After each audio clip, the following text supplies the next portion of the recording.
It's a long time series. There aren't very many time series in Antarctica that long.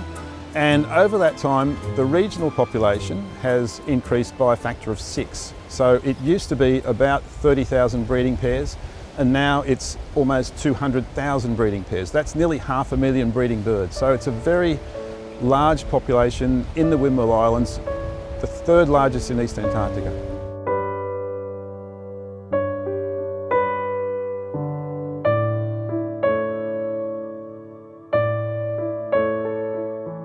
We also realised that some populations were still going gangbusters in terms of growing at very fast rates, and some were flatlining, so they were not changing at all.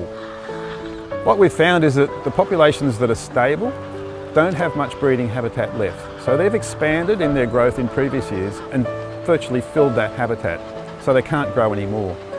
We found that the populations that have been increasing quickly have a lot of habitat left.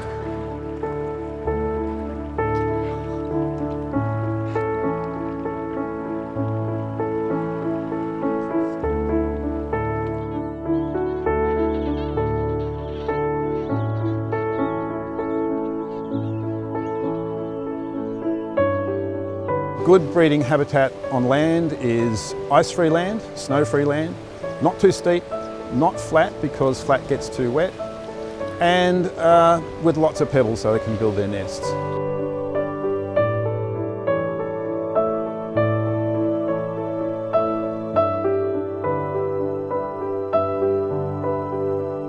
So we can count them from helicopters, flying overhead, taking photos and counting the penguins from the photos. Or if we can get to an island, we can do a direct count from the ground. It's not a trivial task. There are tens and hundreds of thousands of penguins in this population, so it's a very difficult and time-consuming thing to do.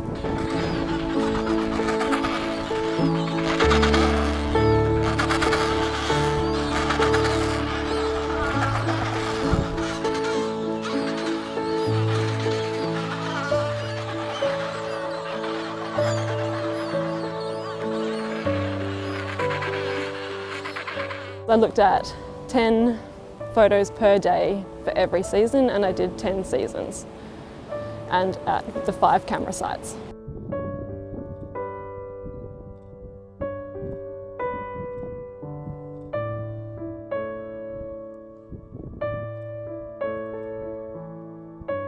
Stealing rocks from other penguins, that's a major thing that they do.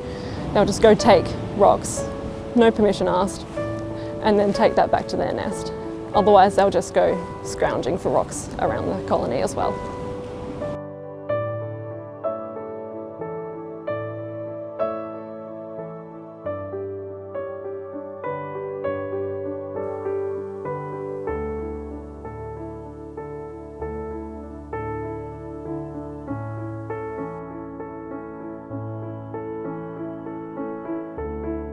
So the higher the nest off the ground, the more likely they are to be away from the snow cover and the moisture on the ground.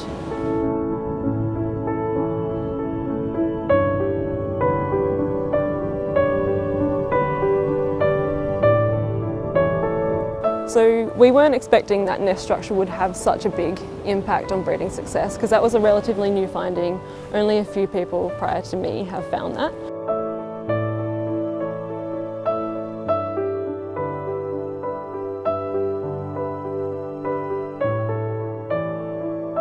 We've been focusing on Adelie penguins all this time, but the penguins are part of a larger ecosystem, and what we're trying to understand is how that larger ecosystem works.